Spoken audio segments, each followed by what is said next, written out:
Andy, my dude, have you heard of the magical website builder known as Squarespace? Ugh, not another Squarespace ad. I feel like every podcast is sponsored by them. Hey, don't knock it till you try it. Yes, okay, it is overhyped, but actually it lives up to the hype.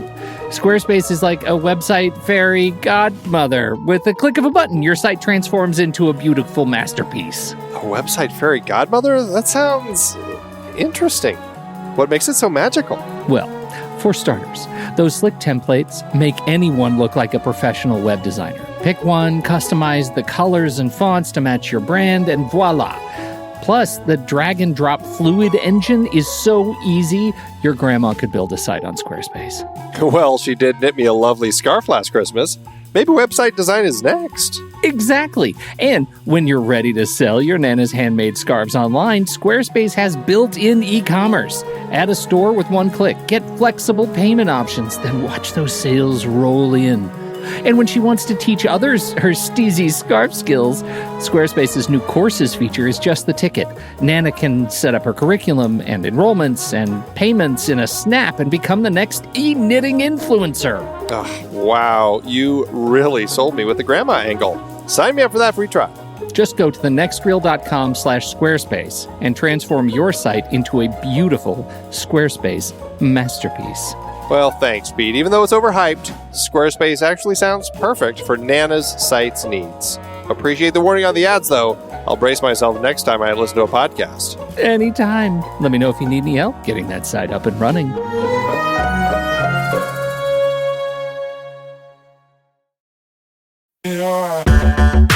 Andy, can you believe we've almost hit 700 episodes of The Next Reel? I know, it's crazy. And with all the other episodes in our family of podcasts, we are well over 1,200 episodes of movie conversation. It's really pretty amazing that we've gotten to have these in-depth movie chats every week for over a decade now. And we couldn't have done it without our loyal community of film fans. Their support over the years has meant so much. For sure.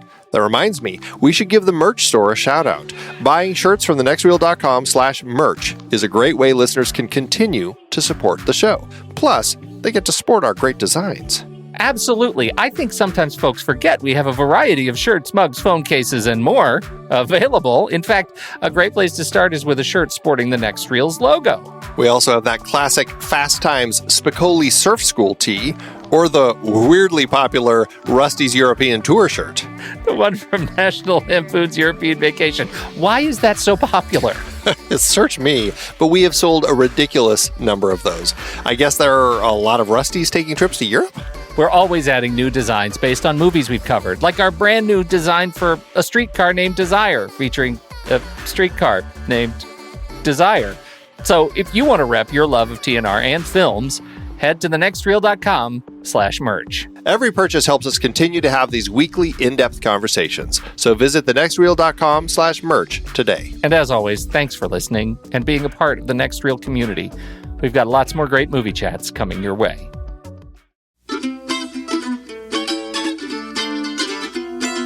This is The Next Reel, everybody. I'm Pete Wright, and that there is Andy Nelson. Hey, hey, hey. And we spoil movies. Tonight on the show, we're kicking off our Zhang Yimou series with his 1990 story of love and tie-dye, Judo. Before we get into that, you should learn more about us at thenextreel.com. Subscribe to the show in your favorite podcast app or join us on YouTube. Follow us on Twitter and Facebook at The Next Reel. And if you've ever had that one uncle that you thought you might like to stuff in a bucket, then you're just the kind of person we welcome to The Next Reel's Instagram, #GuessTheMovieChallenge. And with that, let's see if we can pull Games Master Stephen Smart away from his game of Dunk Uncle in the Blue Die, so we can find out who won this week. Hey guys, this week's movie was Hedwig and the Angry Inch from 2001, directed, written and starring John Cameron Mitchell. Congrats to first-time winner Tom Tarn, who guessed it on Image 1. As always, a new challenge starts on Monday. So thanks guys, and see you later. We got a blot spot. Friend of the show, Ben Lott, has written in with his rebound on The Danish Girl. And Andy, I feel like I'm an island. We're an island, buddy. He says, I have so many problems with the storytelling in The Danish Girl. It starts feeling simply like Einar has a fetish for women's clothes, then it is played almost like a split personality disorder. It's all the things I imagine transgender people would hate to portray their lifestyle. But more than anything, I hate that Lily is presented as one of the most selfish human beings in the world. She seems to have zero care for Gerda, no sympathy, and won't even listen to sound advice. Not a movie I ever want to watch again. Your rank 266, my rank 267. Now we're only one apart, and yet it feels like a continent. An ocean in that one. An ocean lies between us. I feel like we ended in the same place, but how we got there is definitely different. And you know, to his credit, I think it's hard to go in not liking some of these actors and their portrayal, and then really find an affinity for the movie naturally. And I went in really, rooting for them. So I think I was a little bit more easy on the film overall, even though it didn't clear our hurdle and it didn't, work well in our ranking. But Ben came back and shared an article by a trans woman who, made a vociferous case against the film. And so, as much as I try to say, well, I don't want to judge because I don't really hang out in these communities, as soon as I'm faced with a resource from the community that says this movie sucks, I kind of have to say, okay, maybe it doesn't do a good job representing the community. I still found things to like about it. Well, I just wonder, is it representing the community or is it just that one person's opinion? I just don't know. I didn't look at the article, so I'm not quite sure exactly how it's portrayed. But, it also was a different time. And I think that there's something to be said for that. I mean, this was a story that took place, like 80 years ago? Yeah, I agree. All right. Anyway, Andy, it's time. Let's do trailers.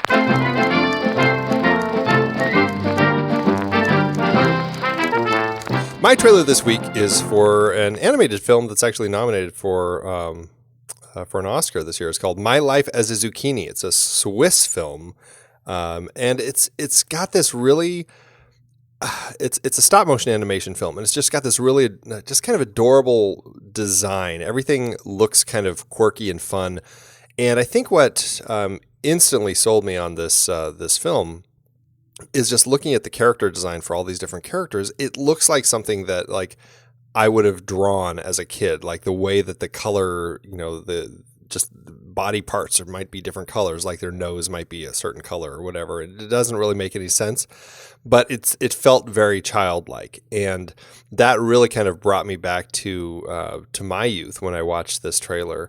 And I also felt like there's this hint of a Moonlight Kingdom sort of thing, this coming of age sort of thing that I really drew from this trailer. You've got this little boy whose parents have died, and he's put in a foster home, and you've got basically it's kind of a life in the foster home sort of movie, but a girl is brought in there, and he and this girl there's this interesting connection that they start forming, and I don't know, I just really enjoyed these characters, and I enjoyed the sense of the viewpoint, I think, is what probably the best way I could define it, of creating this world in a way that it feels like it's from a kid's perspective. So I really enjoyed watching this trailer, and I'm really excited about the movie. What did you think?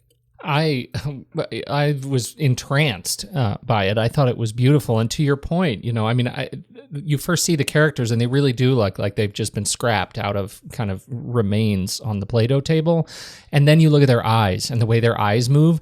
And I find my joy in the characters emanates from their eyes out. And suddenly everything else became so much more believable because I think the eyes were just so perfect and charming. And by the time we meet the girl, right, his sort of love interest, that ends up in their foster home, I find every one of these characters so touchingly beautiful, so charming that I'm really lost in them. I think the trailer was beautifully cut. It told the story that I wanted to hear with these characters in just 2 minutes, and it really made me interested to see it when it hits. Cloud Barras is the director of the film. It looks like he co-wrote it also. And this is his first feature. Everything else that he's done has been a variety of animated shorts. So I'm looking forward to seeing how this one comes together. It's been having a festival releases around the world, and then of course with the big Oscar nomination that it got recently, it's finally getting a limited release here in the United States, February 24th. So coming up right quick, followed by Serbia, Japan, Norway, and the UK, where it opens May 5th. So there you go. My trailer, Andy, I'm just only in the last few minutes have I stumbled into a puzzle that I can't answer. So I'm just going to tell you about the trailer and then leave you with the mystery while I try to unravel it. The trailer is Punching Henry. It is from director Gregory Vaines, and he co-wrote it with the star of the film, Henry Phillips. It is the story of this hapless songwriter, Henry Phillips, according to IMDb. He's lured to L.A. when a veteran TV producer decides to make a show about the life of a loser. And I don't know. You have to be in a place when you see trailers, and maybe I am just in a place of being really open to stories about creators who are, who are kind of punched down upon. And this is the story of that guy. Everybody who he runs into is somehow insulting him, is, treating him as less than, until he comes, it sounds like, across Sarah Silverman, who actually finds that she is entranced by his story. I think Henry Phillips plays a really charming, hapless guy.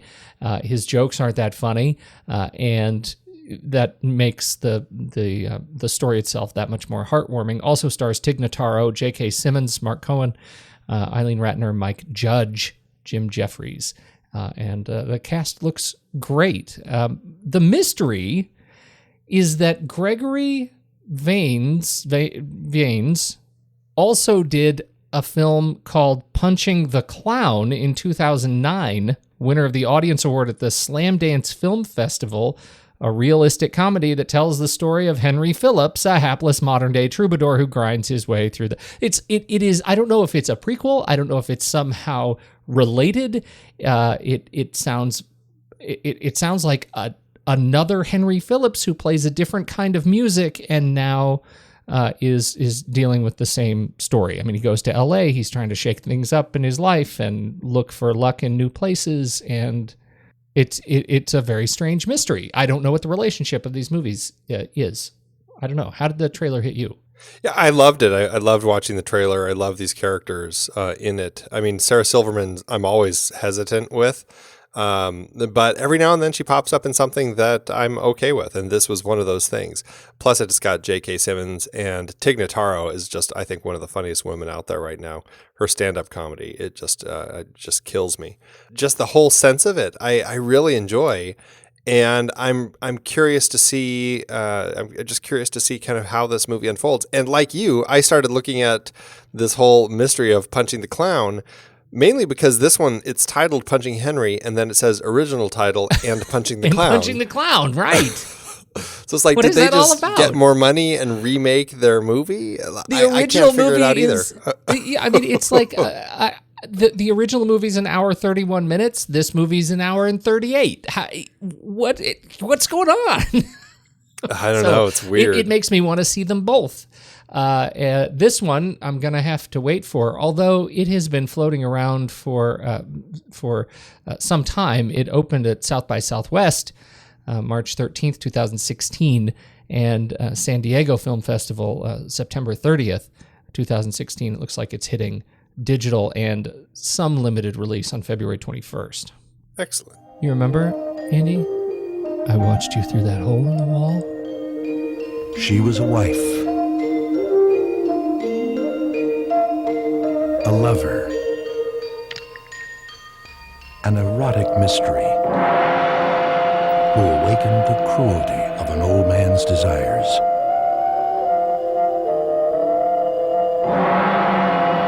And stirred the secret dreams in a young man's heart. Judo, Andy, 1990, film from Zhang Yimou and Yang Fengliang, mostly Zhang Yimou, written by Liu Hang.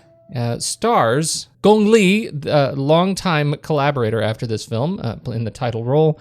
Also stars Li Baotian and Li Wei.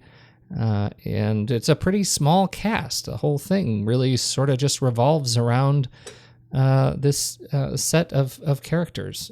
How did this first in our Zhang Yimou series hit you? Well, I'm curious because I have seen this before, although it's been probably 25 years since I've seen this film. So quite a while. But you had not seen this before, right? I had not. That is true. This was a first. So I'm curious how it hit you. I'm conflicted about the film, honestly. I enjoyed it. I enjoyed it visually. I thought it was really stunning. Use of color was stunning. I loved the general production design and the cinematography. You can tell, Zhang Yimou's training and career as a cinematographer just shines, right? His placement of the camera was, it felt very modern and contemporary. Not like a film that's 27 years old, and so I really liked that. I found the story itself was really compelling. I deeply enjoyed the very strange relationship dynamic between these three major characters. It was diabolical, right? It was just twisted, and it was wrapped up in culture and mores and constraints. And it was kind of exactly what I expected from this period film from China. Like this is kind of what I expect: a tale of oppression and loyalty and retribution and family and mess, just all wrapped up into one. I found myself losing it a little bit when some of the I don't even know if this is going to be a fair word, Andy, but all I can say is directorial choices that lead to overacting. How's that? Is that too much? Okay. There are scenes where characters who don't need to do so end up like throwing themselves downstairs and climbing downstairs by their hands, and those kinds of things like take me out of the film a little bit, and I end up questioning some of those choices. But so it's one of those films that I was able to watch straight through, and I just finished it. Like we're recording this show. I mean, I just finished it probably 3 hours ago, and I was able to watch the entire thing through and then watch a couple of scenes over again that I thought were particularly powerful. And so it's pretty fresh. I can say my overall opinion is strong. I really enjoyed this as kind of the earliest thing that I've seen of Zhang Yimou's, and I love the connective sort of tissue, the thematic tissue that you can sort of that I could at least feel in this film that I remember from some of his later films that I've already seen. So I don't know, how did it hold up after 25 years? I really enjoyed it still. I mean, I didn't love it as much. I feel like when I first saw it, I was really taken by it. It could have been that I was just so bitter watching it this go around that the picture quality was such garbage. Because, and we'll talk about this later, getting into cinematography, but I mean, it's a beautiful, beautiful film. The colors are just sumptuous. I mean, it really just radiates beauty. Unfortunately, the DVD transfers that it has had here in the States are all just really piss poor. And it's just such a shame. And it's so frustrating because I feel like when I watched it, I think everything that I saw back it was an international cinema class that I saw this in. And I'm pretty sure everything was on 16 millimeters. So I'm assuming it was a much better looking print. That's just an assumption. I want to believe. But it's so frustrating. And so that kind of just bothered me. The quality just wasn't there to watch, but I still really enjoyed the story. I didn't love it as much as I felt I loved it the first time, but I found so much compelling stuff to watch in it. And the characters were so interesting. The look, the way that Zhang Yimou shot the film, everything was just really, I really enjoyed. It was just a fascinating look at his story that he tells here of like 1920s China. And, the characters I found so interesting. And I think what I find so interesting in films like this is some of the tradition and the way that society ran back then. I mean, you've got right at the beginning, we learned that this our antagonist, as he is called often, Uncle or Jin Shan, he buys this woman to be his third wife, and the other two before her, basically he abused until they died, because he really wants an heir to his little dye factory that he has. Seeing kind of the tradition with the way that you can buy a woman and she has no rights, and I mean essentially it's indentured servitude. It's just terrible. And then just all the strange other things that go along, like when there's finally a baby in the film and they go through this naming convention, and how the village elders come together and they go through this sheet that they have where they like track all the names that have been given to this generation, and they've got to find just the right name for the kid. It's like, what a weird thing. And when he dies and they have to like try to stop them from carrying him to his grave like 49 times. It's so strange. And so I really enjoy all of those little elements and being introduced to this whole world. And in that world and seeing the confines that it creates, watching these principal protagonists, Judo and Ching King, I think I'm saying it somewhat right, as they struggle with their relationship. So it's a beautifully touching film. I really enjoyed watching it this go around. I don't think I've internalized a couple of things. One of them is this idea of the hyper-orientalization. As I was reading up on the film, I stumbled on this book, that I think I've run into before when we've talked about some other, Asian cinemas, Ma Cheng-mei's book, Asian Diaspora and East-West Modernity. And one of the criticisms that this levels at Zhang Yimou is that he is directly catering to a global cinema eager for tales of exoticism from the primitive Orient, right? That ultimately your claim that you really like those elements, like the blockage of the casket and the naming convention ceremony, is an indicator that you as a Westerner have just been played.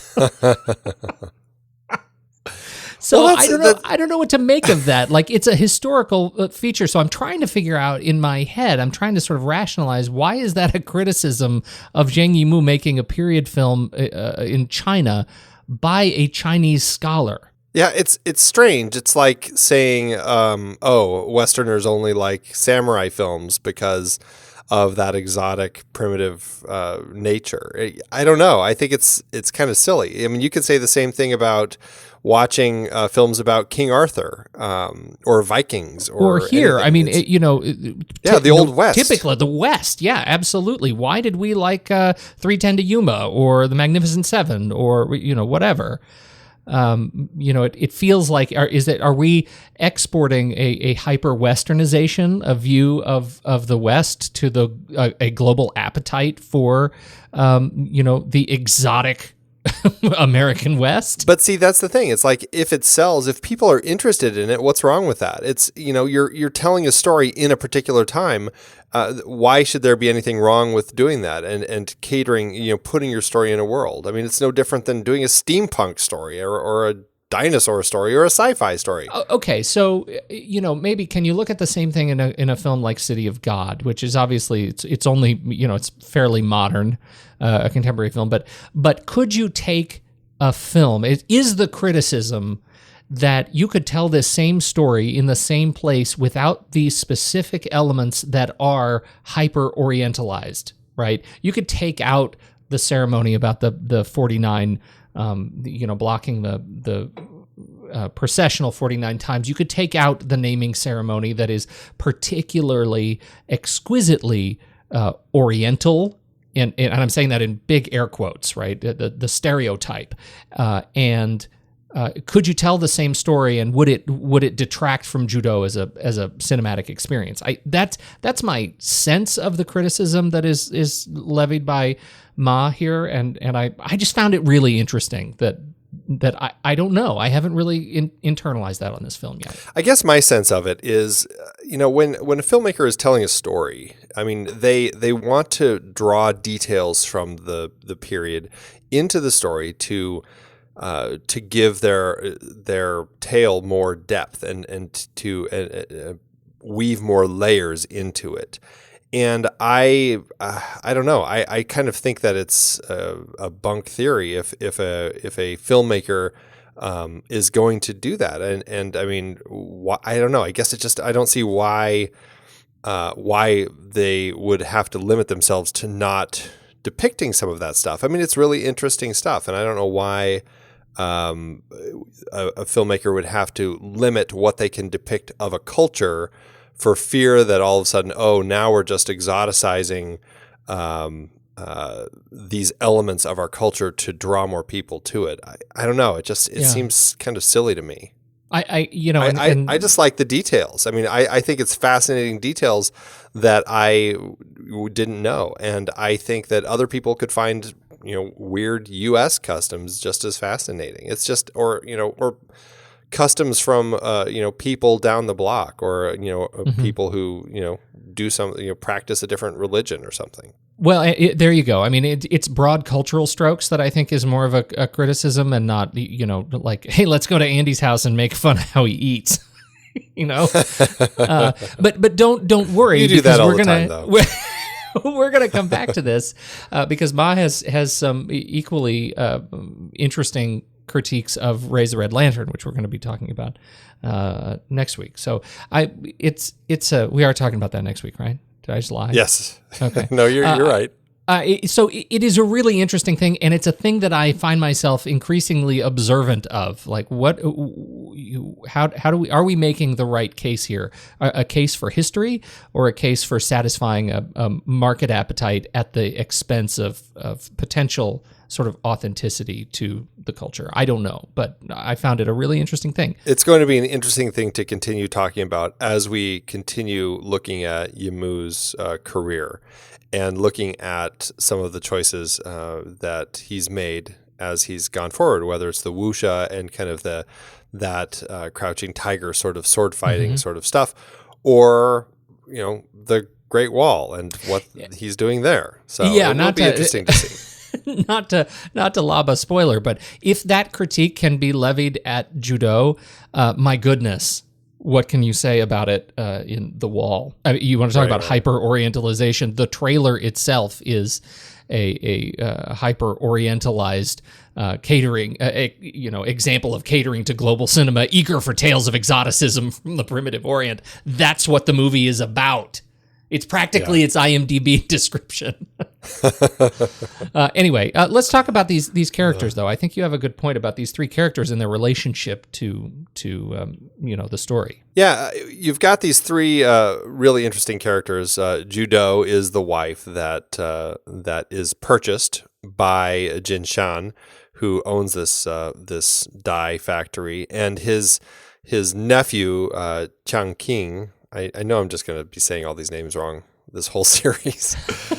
He's his nephew, but it's not really by blood. He was taken in, and he's been kind of raised as the son. But as he says, no son of mine would be so stupid. He's a terrible person. This Jin Shan. I mean, he's just an awful, awful person. And but it's interesting because this film, I mean, you read about it and a lot of people pull a lot of allegories out of it about how Zhang was kind of looking at, it takes place in the 20s, and they're looking at kind of men in power and the anti-feudal views of the 20s. But at the same time, you can also read this allegory for the communism that was going on in the 80s and kind of the anti-communist views that Yimou likely had. And then somebody else I read was anti-Confucian. And so all of these different allegories that you can see, and just how these lives are stifled by the rules of these rigid customs.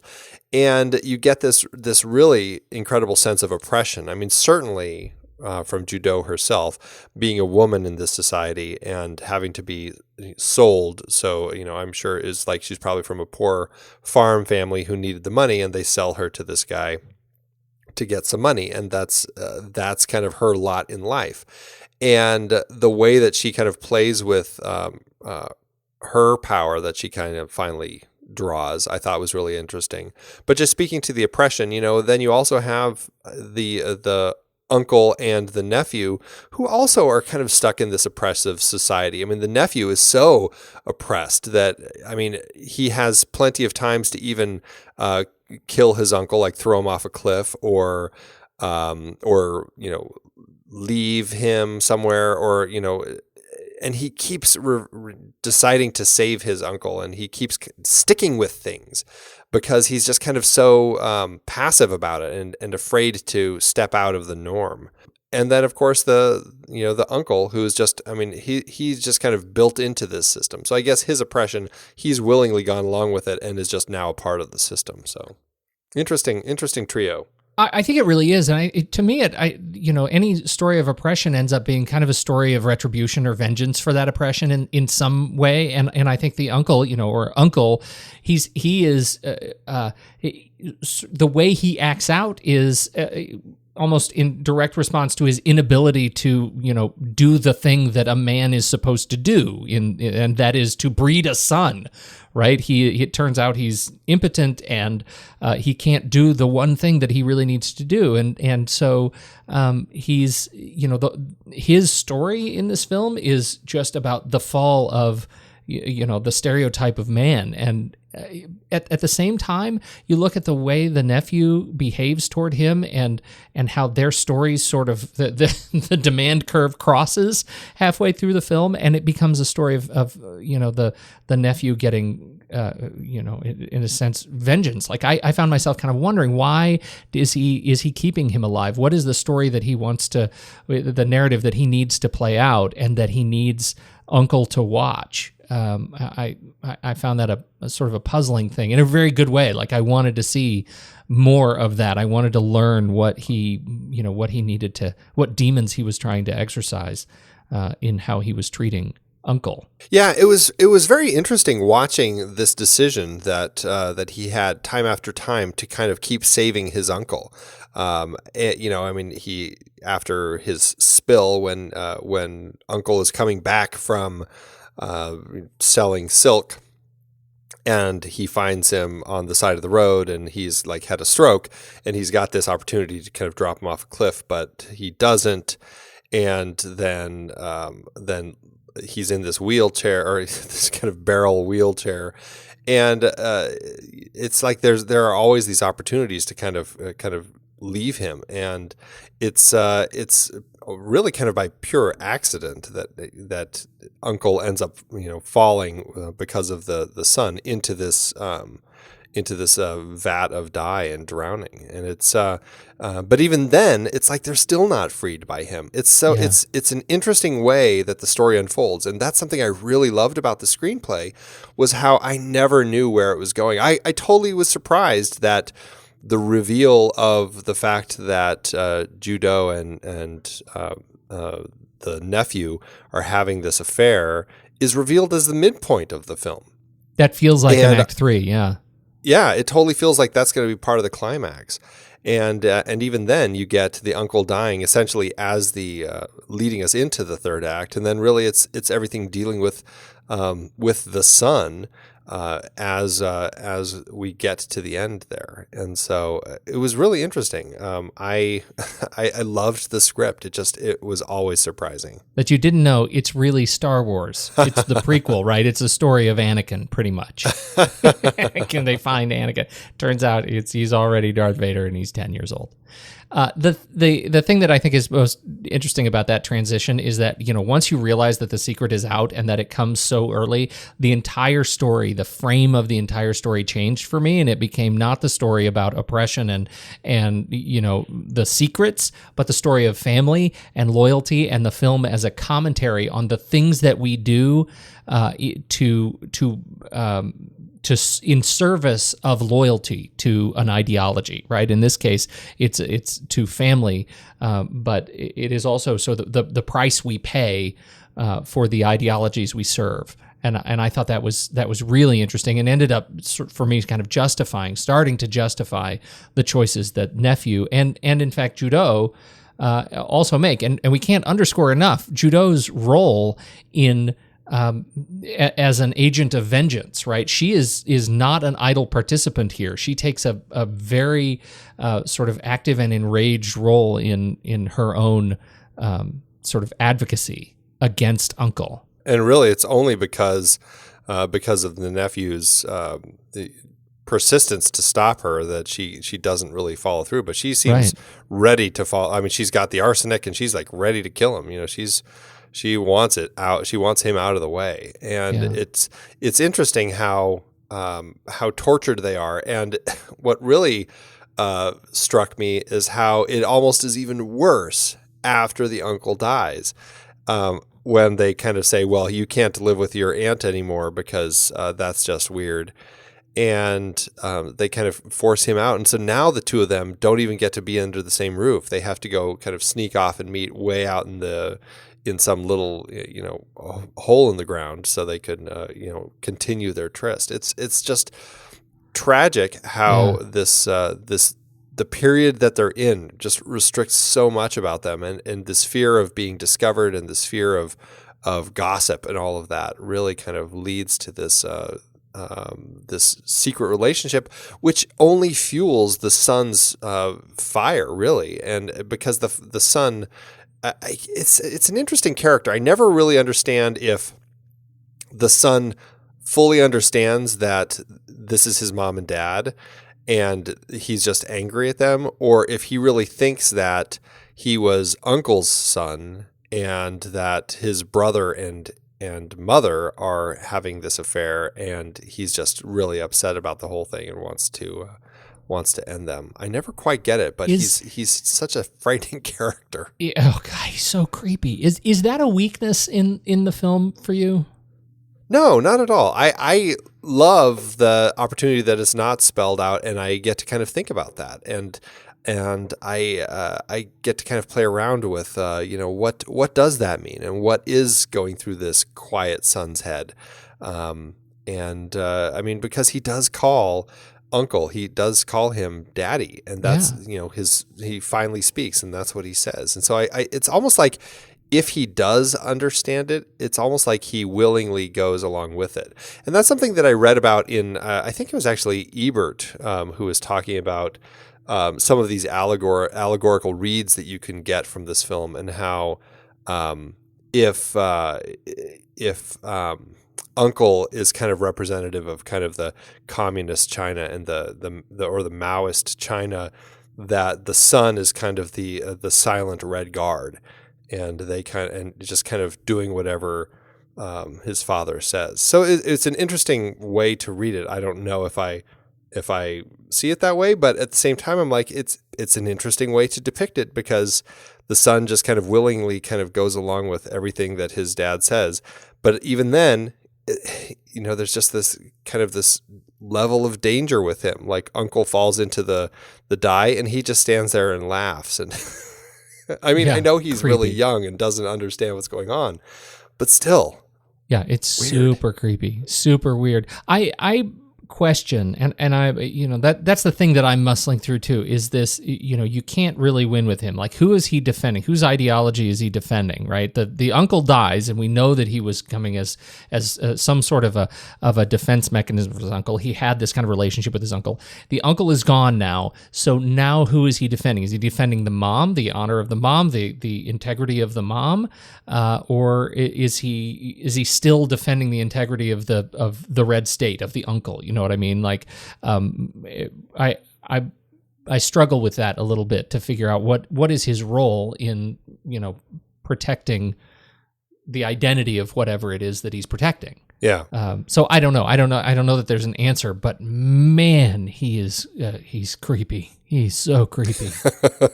Oh, goodness. Always watching. Totally. Do we want to talk about anything specific to Liu Hung, that wrote the script, or have we kind of talked about everything we need to talk about there? The only thing I was going to say about him is he is a Chinese writer, and kind of a realist writer, and I don't really know anything about him at all, other than this was based off of a novelette that he wrote in 1987 called Fushi Fushi, and he won the National Prize for Best Novelettes with that, and that became the basis for this film. So that's really all I was going to say about him. Well, and we should probably note that in the book, the relationship between is incestuous, right? The relationship between the mom and it's a real I think it's a real uncle, His real nephew, I think. Yeah, nephew I think you're right. relationship. And in the movie, they didn't want to deal with the incest relationship, and so it's an adopted nephew, and that's when she decides that it's okay to pursue this relationship because there's no blood relationship there.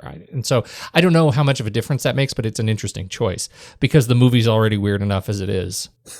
Is it already weird enough so we don't need incest, or is it already weird enough? Let's throw in the incest. Right. I don't know. You could go either way. Well, I think to a certain extent, and I don't know how Liu's writing was received in China. I mean, obviously he won an award for his story, but considering the struggle that Zhang Yimou and Yang Fengliang had with the release of this film, it just makes me wonder if they had a decision. In order to get a better release, maybe we should leave the incest out. Yeah, right. Well, because it ended up. This film, as it was banned for a lot of years. Yeah. So exactly. Let's talk about Zhang Yimou as a director. Yeah, I don't really think we need to speak much about Yang Fengliang, who, from everything that I've read, he's listed as co-director, but it seems to be general consensus that this is really Zhang Yimou's film. And if you look at Yang's listing, there's really nothing else. So, I think that he was involved in Codename Cougar with Zhang Yimou the year before this, but and a few things after. But I don't think it was anything that there was probably worth discussing. So I don't know the relationship between these two. I don't know how Yang got co-director credit, but it really, everything that I've always heard, this is really Zhang Yimou's film. It is a lovely film, and much of that I think is just due to the way Zhang Yimou understands the camera. Yeah, he is really kind of a director, producer, writer. He even acted in some stuff, and like you mentioned, he is a former cinematographer, so he really had an understanding of how to put images on film, and it's incredibly clear here. Right from the start, you get beautiful colors, and he just keeps this intense color palette up through the whole film and through his whole career. It really has. I also love the lengthy shots that he has, some just really beautifully long shots as we as he allows things to happen within the frame. I love the way he shoots with the sun. He uses the sun as such an incredible tool in this film. He doesn't hide from it. He is not afraid to use really natural flare, like sun flare in shot. He loves using sun as a backdrop to wonderful silhouette objects and people, and I found that super engaging. It wasn't just a one-time treat. This is a guy who will put the camera down low to get a dramatic angle on a backlit subject, and it makes for better visual texture in the film. I was really moved by that. Really a strong understanding of how to make images work, and I think that understands that there's more in an image than just the pretty image. I think that he found ways to compose shots that I think also ended up just feeling like there was a lot of meaning behind those shots. So I really enjoyed that as well. You want to talk a little bit about the fifth generation of Chinese filmmakers? What does that mean? Yeah, there's this in Chinese cinema. I don't know if they've broken it down into just generations or what, but there certainly is what they call the fifth generation. And this was beginning in the mid to late 80s. This group of filmmakers who really helped Chinese cinema start getting an international presence. A lot of them graduated from the Beijing Film Academy in 1982. It's kind of a big chunk of them, including Zhang Yimou, along with, let's see if I can get these names. Well, Chen Kaige, Zhang Junsao, Tian Zhuangzhuang, and some others. The graduates consisted, I'm just going to read this here. These graduates constituted the first group of filmmakers to graduate since the Cultural Revolution, and they soon jettisoned traditional methods of storytelling and opted for a more free and unorthodox approach. So I think that, based on how Chinese cinema was before, this was, an opportunity for some new up-and-comers, basically, to kind of find a new way to tell their stories. And I think that what Zhang Yimou does here, certainly, his film, this is I believe it's his second film after Red Sorghum, gets banned.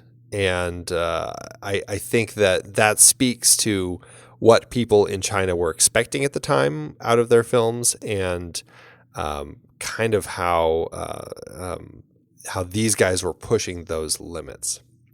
And sorry, this is his third film. Judo is his third film. Oh, right. He did kind of a thriller thing in there somewhere, right? Or did that come after? Yeah. He did. It was Codename Cougar, which he just completely dismisses as just his worst film and doesn't like talking about it. Why aren't we doing that one? Sounds like right? I know. A real humdinger. Let's do first shot, last shot. Speaking to first shot, and to what I was saying about the way that he composed his shots, the first shot is Chang King. I'm never going to get that name right. Tianjing.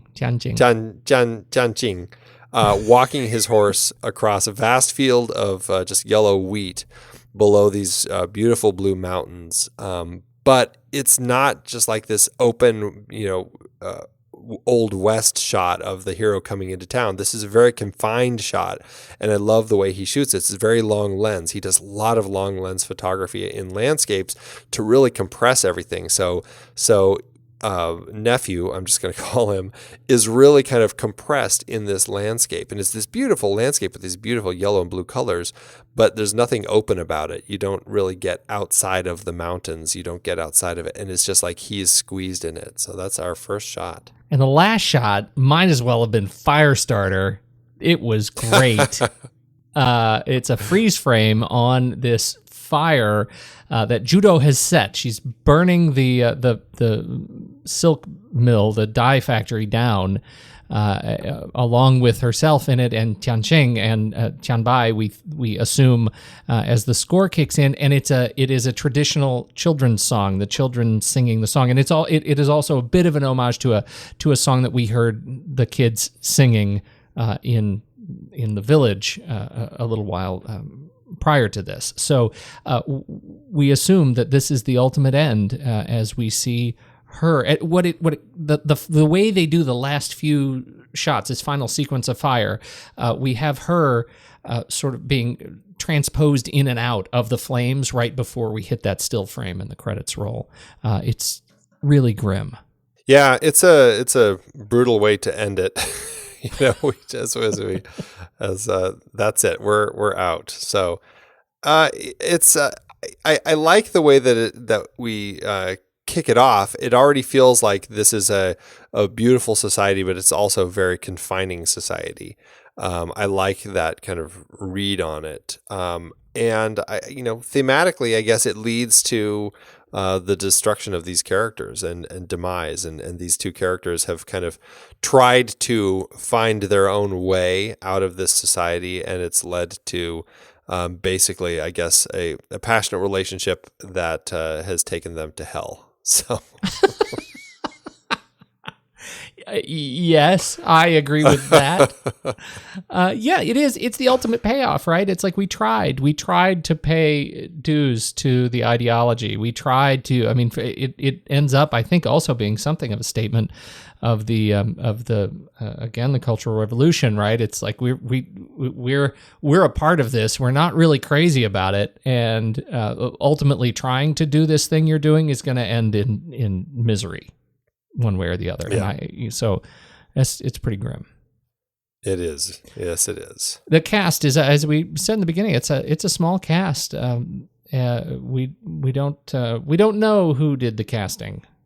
should probably not We even don't. say that. All right. It's a small cast. We got Gong Li as Judo, the title character. This was the third film that they had done together. Ended up doing how many? They did 8 films together. And kind of funny that this film is sort of the story of their lives. Well, maybe not quite.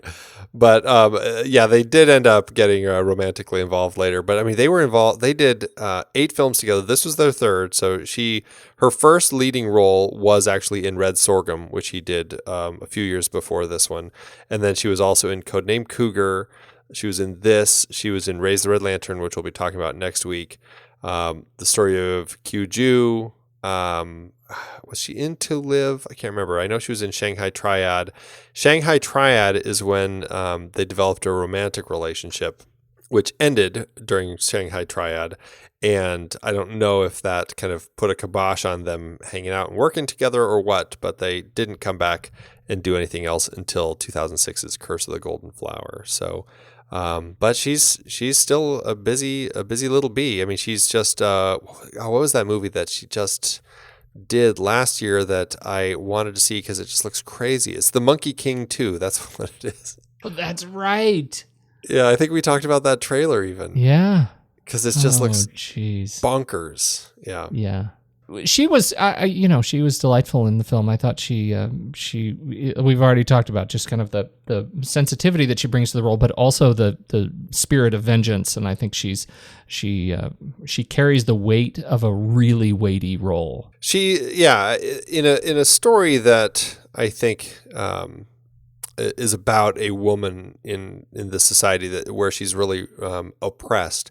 I think she does an incredibly powerful job, particularly the scene when she realizes that Tian Qing has been watching her through this hole. When she's in her changing room, she goes through these great emotions of hiding the hole and just being so disgusted with him, to all of a sudden having this moment where she decides to not cover up the hole, and she goes back into the changing room and decides I'm going to do this, and she takes off her clothes, and part of it is to kind of reveal herself naked before him, but the other part I think also was to just take power of her situation of being this victim of abuse and letting this other person in on what's going on and see the damage that Uncle has done to her body, and just all of these bruises and just horrible things that he's done. And it's just, I found that so powerful and so touching and just heartbreaking when she does that. But also just, I felt like there was a lot of strength to that character stuck in this situation. And I think that's what Gong Li brings to the film. And that's something that I've always felt with her when I watch her. And I really enjoyed seeing her in this film. I thought so too. And I think that sequence that you're describing, the 2 points. First, it goes from sexual to non-sexual so quickly, right? It is sexual when he's a peeping Tom, and as soon as you get in the room, you're looking through the hole and you see her as she's just kind of frailly displaying herself and her wounds. It turns on a dime, and it turns for Tianqing too, which I think is really wonderfully played. But I think that sequence is made all the more sort of heavy because they didn't shy away from showing what Uncle was doing to her. Right. When he has the chair over her, she's tied up, she's bound, she's gagged. He is sitting on a stool over her torso, and he's putting essentially, it's effectively waterboarding her, right? I mean, he's pouring like water or vodka or some sort of beverage, wouldn't be vodka, on her face, and as she's gagged with a rag, and it's horrible, and that's how we open their relationship. That's how we demonstrate who this man is.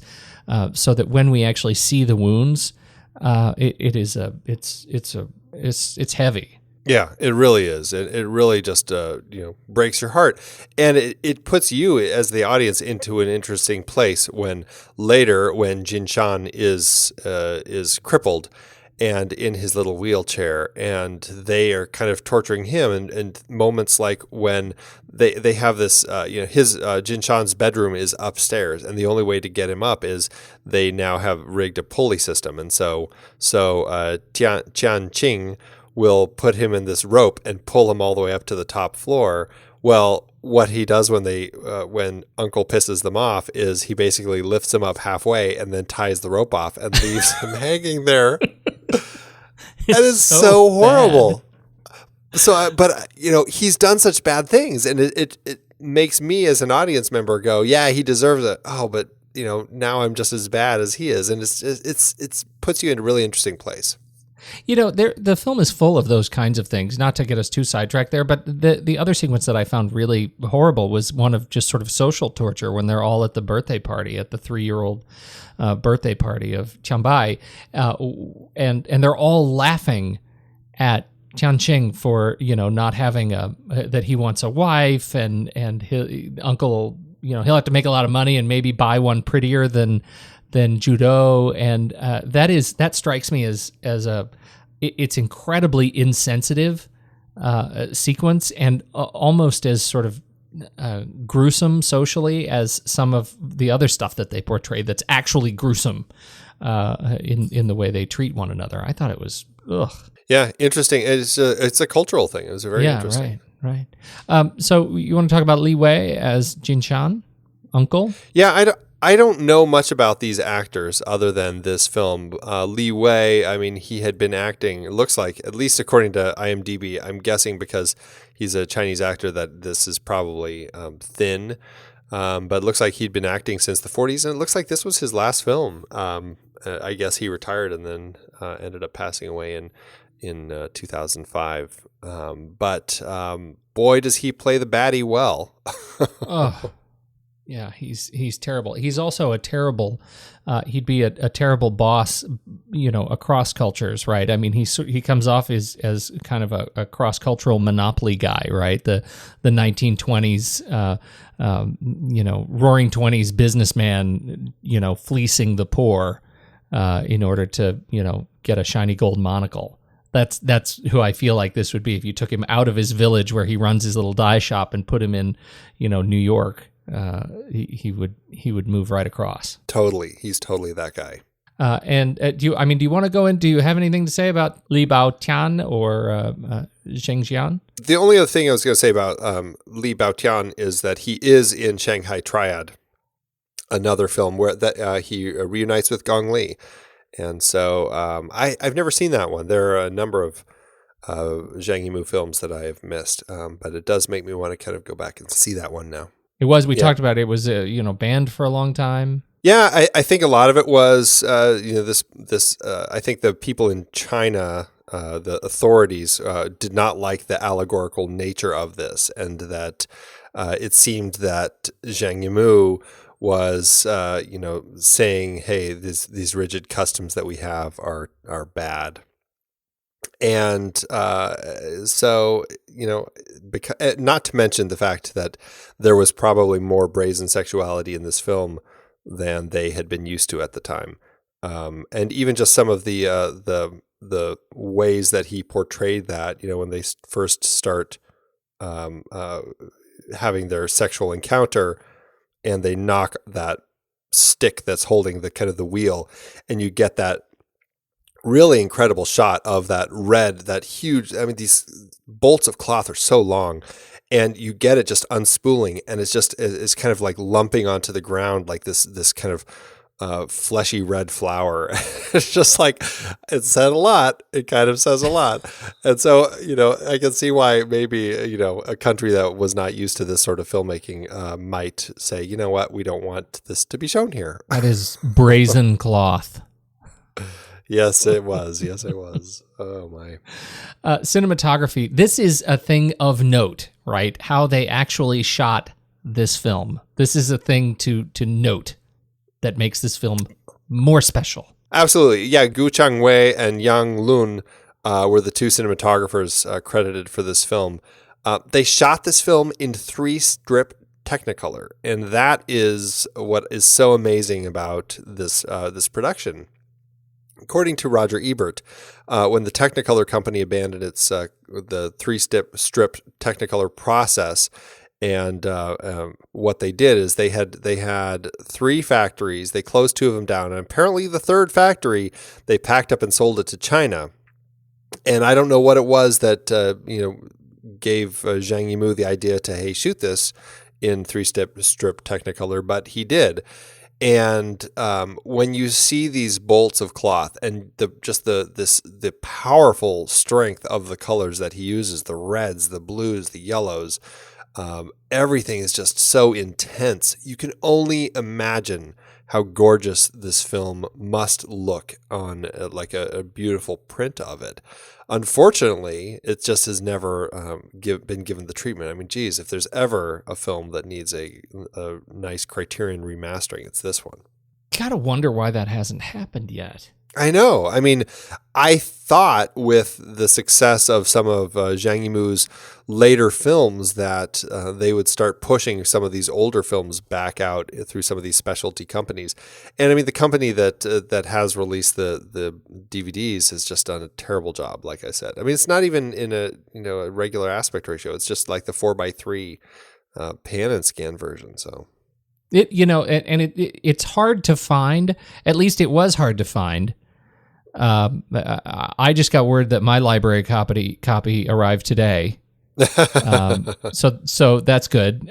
You were able to find your library copy, and we did put a link. I don't know how long it's going to last, but if you want to watch the thing, there's a link in the show notes for a YouTube version that just cropped up. I don't know why we didn't find it before after searching YouTube for it, but it is the subtitled version, and it's pretty clean. And it's the whole thing on YouTube, so you can check it out. It's the pan and scan version that we watched, but at least you can get through it. It is a beautiful film. Definitely. Production design, these colors are fantastic, and I didn't notice it until I read this note. This is one thing that I do remember talking about way back in my international cinema class when we were talking about this film is the use of colors and thematically what Zhang Yimou might have meant with each of them, and how in this blog that I found, they start talking about it. This is from the Politics and Film blog.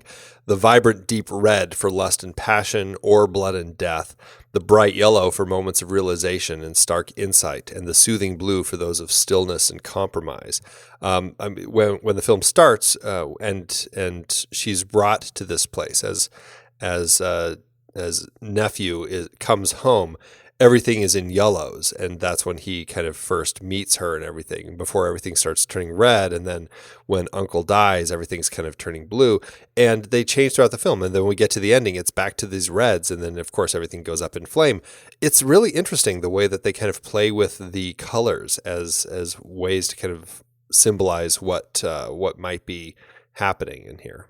I loved how the colors sort of transition to the characters, right? Depending on what they dye, those colors stay on their hands and on their skin, and almost get carried from scene to scene. And I want to watch it again with that in mind, because I wonder if some of the color transitions on the characters are kind of leading indicators of what's to come or what has just come. It feels much more intentional than maybe I would have thought. Well, and when Uncle dies, he drowns in the blue dye, and his body, when they fish him out, like his clothes are just kind of that solid dark blue. It's really interesting. And then for his funeral, I mean, they are just in complete white. Yeah. So it's an interesting way to play with it. I feel like I don't really know how this film did in award season. How was it considered when it was released? Well, considering the film was banned in China when it was first made, it really ended up getting rescued by its international discovery. And that's really kind of what happened. I don't know if it was some big Viridiana, like sneaking it out of China sort of thing that they had to do, or if they had already kind of submitted it to the Cannes Film Festival or what. But it did play at Cannes. It ended up losing to Wild at Heart for the Palme d'Or, but it did get nominated for Palme d'Or. So it says a lot. And that really is where people first discovered it, and it started really making kind of this international splash. It got nominated for a number of other awards. It won some other awards. And actually, it ended up being the first Chinese film to ever get nominated for an Oscar. And it was nominated for Best Foreign Language Film. It did lose to Journey of Hope, a Swiss film But that's kind of really what got Zhang Yimou on the map and got him the exposure that he needed to kind of keep his career. I don't know how things went in China because it was banned, if they were not going to let him make any other films, or and then only because of the success of this particular film that they said, okay, you can make another one, but you better follow the rules this time. I'm not exactly sure how that all played out, but this is really kind of what I guess it's kind of what the fifth generation was all about, kind of introducing more Chinese cinema to a global audience, and this was a really big step in that direction. Zhang Yimou is a controversial guy related to Chinese social policy. Lucky he's also rich. Right. Yeah, I was lucky that he's directed and produced some pretty big films. He was investigated for violating China's one-child policy, allegedly fathered 7 children with 4 women. I think the only ones that he got caught against were 3 of them, with one of his wives. And so he had to pay an unplanned birth and social maintenance fee of $1.2 million. Yeah, that's a hefty fee. They're serious. Yeah, they really are. There is no doubt. So how did it do in the numbers? This is going to be a tricky series, at least these first couple of films. I haven't been able to find anything detailing how much it cost or how much it made, except here in the United States. The movie did have a limited 2-screen release on Wednesday, March 6th, 1991, just before The Hard Way in New Jack City burst onto the screens. And then it expanded to about 39 screens in the U.S. and went on to make almost $2 million, just under $2 million, which is about $3.5 million in today's dollars. I wish that I had more, but I would like to think that at least the Oscar nomination did help it find more of an audience. Go see it on YouTube and then send Zhang Yimou $5. I think it's time, Andy. Let's. Why don't we head over and rank it? Let's do it. Just swipe up in your podcast player of choice. In the show notes, you'll find a link to Flickchart, and that will take you straight to Judo in the Flickchart database. So you can add it to your own list of films. You can stack rank it right along with us, and let's see how it holds up. I'm gonna bet. I'm gonna lay odds, Andy, that this will perform better than The Danish Girl. I would think so. I certainly hope so. All right, first up, we have Judo or Mad Max, 1979. Well, I would still watch Mad Max first. You would? Yeah. I'm going to say Judo, though, because, man, is it gorgeous to look at. Really hard? Yeah, I just think there's so much more. I mean, don't get me wrong. Mad Max, I probably would watch Mad Max first. It's a fun film. But I just think looking at the cinematic, just the quality that Zhang Yimou infused with this into this film, I mean, it's a gorgeous film. And it's just a fascinating film to watch. So I enjoy both of these films quite a bit, but I'm going to pick Judo. All right, I'm going to give it to you. Okay, next up we have Judo or Fargo. Little Coen Brothers. I'm going with Fargo. Yeah, I'm going to go with Fargo. Judo or The Wind Rises, Hayao Miyazaki's airplane animation. Oh, I adore The Wind Rises, but I'm going to be Judo on this one. Judo for me as well. Judo or The Outlaw Josie Wales. Speaking of hunger for the exotic West. Right, exactly. I think I'm going to say Judo still, though. Yeah, I think I will too. Judo or Never Let Me Go, one of our speakeasy films. Probably Judo. Yeah. Unless you have a strong case to be made. I don't. I was just thinking about Andrew Garfield and some of the powerful moments that he has in that film, but I think I'm still Judo.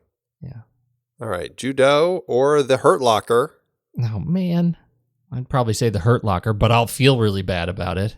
It's a strong film. I'm going to say The Hurt Locker. Oh, all right. I thought you were going to make me feel all bad because, Because I do that? Last time I got in trouble because I was told that The Hurt Locker didn't represent what the troops were going through, and the troops didn't like it, and so I wasn't allowed to like it. Well, I still like it. So. Okay. Judo or Out of the Past, a little some film noir. I'm going with Out of the Past. Really? Well, yep. Jacques Tourneur. Yeah. I really enjoy that film. One of my favorite noirs. That's what that was what my guts was gonna tell me. My guts. Your guts. I was trying to second guess and be a film school nerd, but I think I'm a film school nerd anyway. Either way I go. All right, we got Judo or The Great Escape. Oh, I'm The Great Escape. I would absolutely watch The Great Escape first. I would say Judo, if only for length, because The Great Escape is so long. That is the great gift of The Great Escape, is that it is a long film that does not feel that long. I'm going to say The Great Escape. All right, Judo or Contagion? I'm going to say Judo. Really? Yeah. I mean, I really enjoy Contagion, but I'm still saying Judo. I just feel like Contagion is an interesting film to watch, and I do enjoy it. But I feel like Judo is just, I feel like it's art.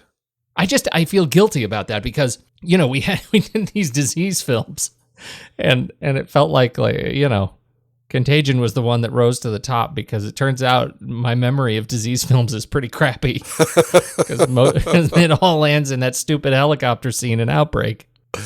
Yeah, there was some pretty bad. Trying to give some credit to Contagion there. Hey, they're in good company though, and that lands Judo at looks like at 80 on our list, right between The Great Escape and Contagion. So it's a good spot for it. All right, that is a good spot. I'll take that. I will certainly take that. Kicking off our Zhang Yimou series, I think that's great. What does that do for your Letterboxd ranking at letterboxd.com/the next reel? I feel like this is a 3.5. Maybe give it a 4-star with that half star of Andy Love. Yeah, I'm surprised that it takes the Andy Love half star to get you there. I was going to be a solid 4-star. Well, then there you go. We'll say 4. Yeah, I think it's a solid 4, and that's on first day viewing. So maybe that's influenced by you not liking it as much as you liked it 25 years ago. Well, remember also, I was so bitter. Yeah. When I put it on, and I was looking at such poor image quality, and I felt nothing but frustration. You are impacted by that. I can see that. I really was. It was so frustrating because I just remember, that was my memory of this film. This was one of the most sumptuous films that I'd ever seen, and then I watch it, and it's just this grainy, awful DVD. So I want to write a 1-star Amazon review, Pete. Let me tell you. You should write the 1-star Amazon review and mention quite loudly in maybe all caps that you watched this movie on YouTube and that the transfer was terrible. Right, I will. All right. Yeah. Well, so we've kicked off this Zhang Yimou series. Where do we go from here? Well, we are going to be going just to his very next film, Raise the Red Lantern.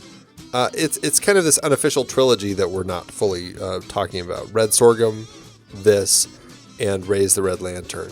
It's 3 of his early films that they all are kind of linked by early 20th century pre-communist settings, themes around social constraint versus personal desire, lavish visual style, and of course the presence of Gong Li. So we're going to be just going, I think, to the very next year to Raise the Red Lantern. And I'm very much looking forward to watching that one again. Again, it's also been probably about 25 years for me. This was in the same international cinema class, so looking forward to seeing that one again too. I can't wait. This is going to be a good one. Until then, I think I got to go to bed. All right, well, I have a new haircut style to try out on my son. I'm going to call it the nice and clean with the putting green on top.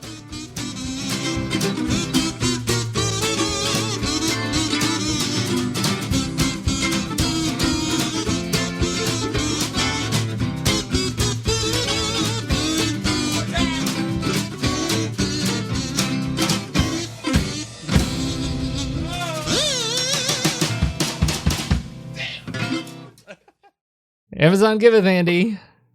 As Amazon always doeth. I'm going to kick it off with a 2-star because it's how I feel. It says Amazon should not sell these titles, says Kamran Safavi. I believe the quality of this transfer, along with the one for Raise the Red Lantern, is so horrific that it completely ruins the beautiful experience of watching these Gong Li Zhang Yimou movies. It should not even be offered for sale. Truly bad. If you can't see it my way, you can't see it at all. Andy Nelson. That's the half star I almost made the film lose in making it. So that's it right there. I'm bringing you a 3-star. And this one says, Gong Li does a very good job in acting. And you know who left that review, Andy? Who? Ken Watanabe. That's right. Star of stage and screen actor Ken Watanabe from hit films such as Inception, The Last Samurai, Batman Begins, and Letters from Iwo Jima. No, I know you're going to tell me probably not the same Ken Watanabe, and I will tell you, not in my mind. Thanks, Amazon. It is hard to believe that we have been having in-depth weekly conversations about movies since 2011. Oh, I know. You're telling me. Producing this show week after week requires a ton of work behind the scenes. If you'd like to help support our efforts, one easy way is by using our originals page when shopping for books and movies that we've covered. Just visit thenextreel.com/originals. Your purchases made through our links give us a small commission at no extra cost to you and allow us to keep having these great conversations. In Season 6, our Disease Films series had adaptations like The Omega Man, based on I Am Legend, The Andromeda Strain, Children of Men, and Blindness. I Am Legend is so much better than The Omega Man. What about the Will Smith version? Don't get me started. For our This Is Real Life Jack series, we talked Black Hawk Down and Seabiscuit, some great true stories based on fantastic books. And we had more listeners' choices like The Fly, The Emigrants, and Scott Pilgrim vs. the World. You just did a series on The Fly on the Sitting in the Dark podcast. Did you read the original material? Wasn't watching every Fly movie enough? Our Big Betty Davis series featured adaptations like The Little Foxes, Now Voyager, All About Eve, and Whatever Happened to Baby Jane. Are you calling Betty Davis big? Only in personality and force. She is a force to be reckoned with. We talked about the entire The Godfather trilogy, of course. Iconic page to screen, even if it is just the one Mario Puzo book. I wonder if Coppola will ever make The Sicilian. We also had some Zhang Yimou adaptations with Judo and Raise the Red Lantern. Absolutely gorgeous movies. And don't forget the Hughes Brothers series with From Hell, based on the graphic novel. Brilliant material. Kelly Reichardt gave us Wendy and Lucy and Certain Women, adapted from short stories. Plus more Hayao Miyazaki as we tackled Howl's Moving Castle. Find all these books and more at thenextreel.com/originals. Every purchase supports the show. Get the full list of adapted films that we've covered at thenextreel.com/originals and start your next read today.